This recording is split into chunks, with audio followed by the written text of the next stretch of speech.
ल साथी हो, फाइनली मेरो खाना खाने जाने टाइम पनि भयो।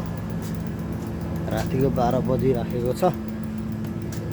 अब हामी यहाँबाट खाना खान जान्छौँ। यो हाम्रो कम्पनी हो। यो मेरो लाइट ब्याट्री छैन रहेछ।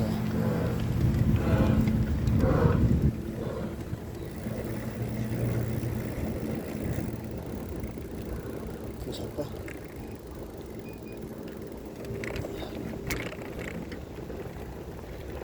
ल कोरियाको बाटोमा राति 12 बजी एक्लै हिँड्दै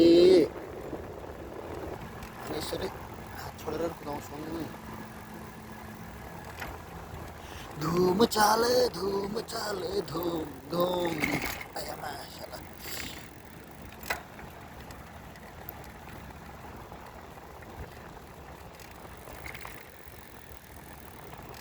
नेपालमा त 12 बजी राति हिँड्यो भने भूतले तर्साउँछ भन्थ्यो। कोरियामा भूत छ कि छैन? Let's see.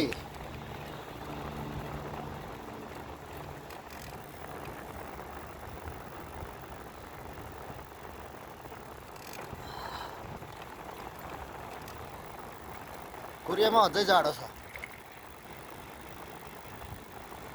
निकै जाडो छ त है।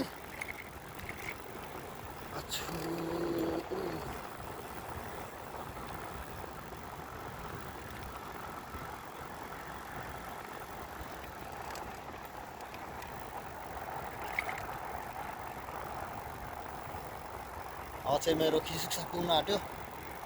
हाम्रो कम्पनीको 2टा खिचुक्सा छ, अझै 3टा छ।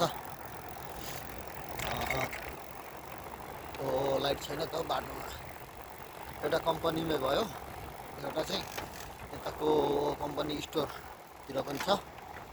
अर्को चाहिँ पर एउटा घर पनि लिएको छ कम्पनीले, त्यहाँ पनि बस्छ। ल मेरो चाहिँ भात खान जाने बेलामा बाटो यस्तो छ राति। यस्तोमा पनि साइकल कुदाइदिन्छु म। अनि यो जङ्गलको बाटोमा बलियो मान्छे हो, डराउँदिनँ नि फेरि यस्तोमा त। अँध्यारोमा त छिटो मात्रै कुदाउँछु म। यस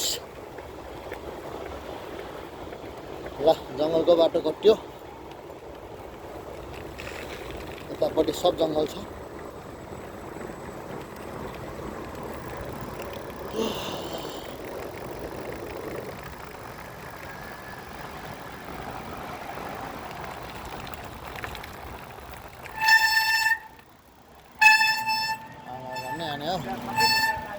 ल धन्यवाद।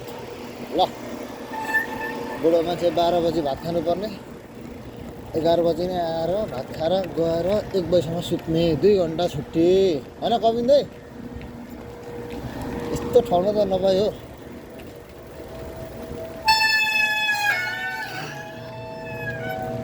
फाइनली आफ्नो एरियामा ल्यान्डिङ भइसके। ल सबैलाई गुड नाइट।